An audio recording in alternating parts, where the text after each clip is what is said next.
nama saya Nurkolipah dari Prodi S1 Keperawatan 2C Universitas Muhammadiyah Ponorogo. Di sini saya akan melakukan edukasi tentang oral hygiene. Dalam kebutuhan dasar manusia, salah satunya yaitu adalah kebutuhan kebersihan dan kebutuhan perawatan diri.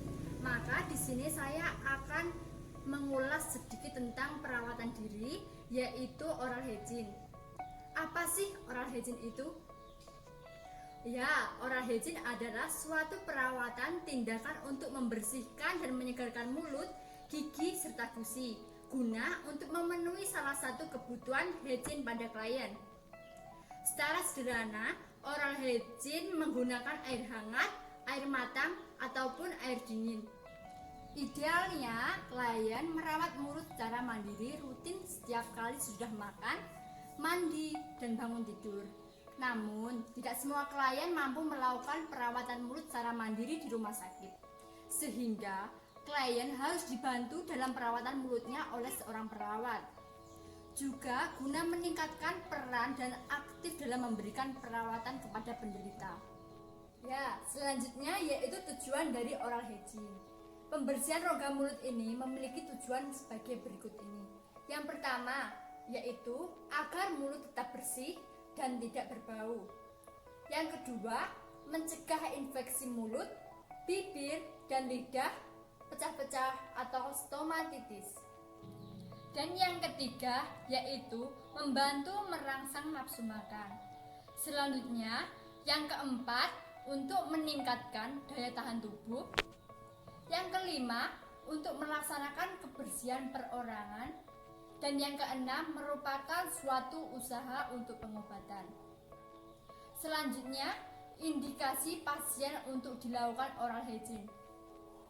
Yang pertama yaitu pasien yang tidak dapat melakukan perawatan mulut secara mandiri.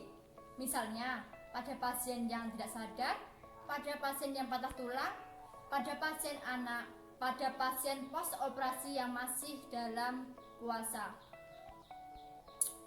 Yang kedua yaitu pada pasien yang mendapati oksigenasi atau terpasang NGT. Selanjutnya, untuk pasien yang mengalami penurunan kesadaran dan pasien yang tidak dapat menggunakan sikat gigi, misalnya stomatitis berat pada penyakit darah tertentu. Kemudian, pasien post operasi mulut, dan yang terakhir, pasien patah tulang rahang.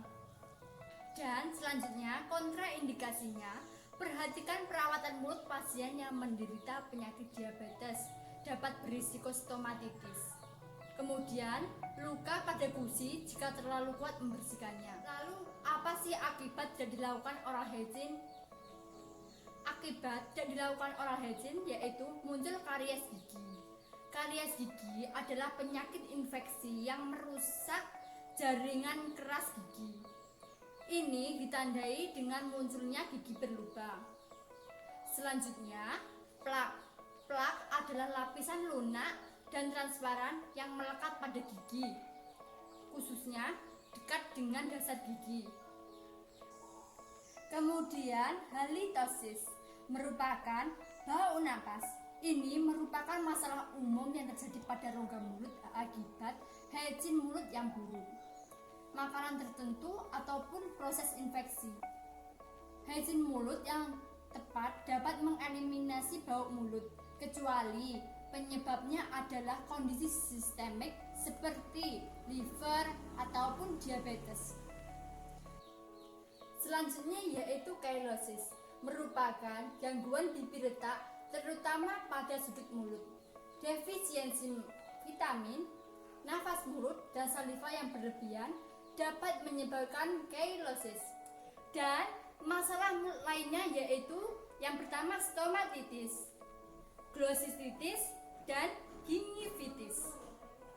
Ini saya akan memberikan contoh tindakan perawatan mulut atau oral hygiene pada pasien sadar.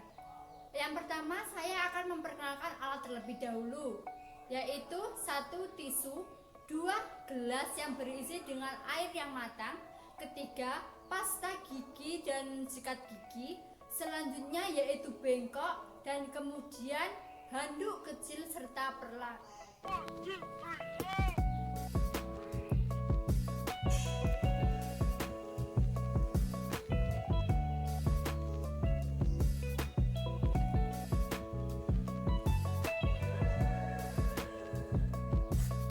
Saya akan mempraktekkan tahap kerja pada oral hygiene pada pasien yang sadar. Dan tahap kerja yang pertama yaitu menjaga privasi pasien dengan menutup sketsel.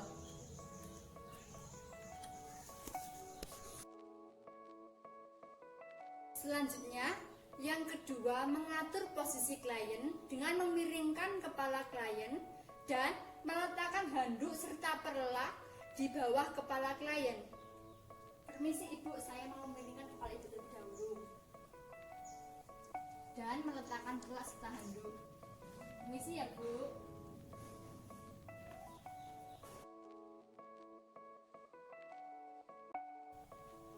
Yang ketiga yaitu meletakkan bengkok di dekat pipi klien. Permisi Ibu, bisakah Ibu memegangi? Dan yang keempat, memberikan klien air untuk berkumur. Silakan berkumur Ibu. Dan air yang sudah digunakan untuk berkumur dibuang di dalam bengkok. Kemudian memberikan pasta gigi ke sikat gigi.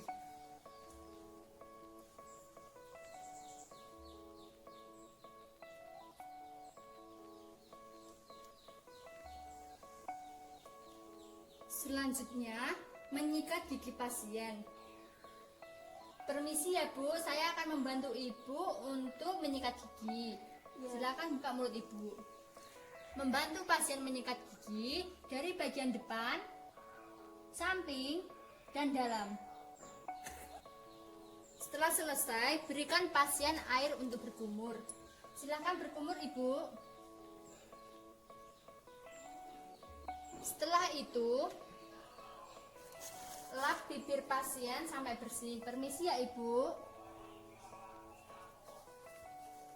Setelah selesai, maka ambil perlak dan handuk dari bawah kepala pasien. Saya ambil handuknya terlebih dahulu ya Bu. Demikian video dari saya. Apabila ada kurang lebihnya saya mohon maaf. Wassalamualaikum warahmatullahi wabarakatuh.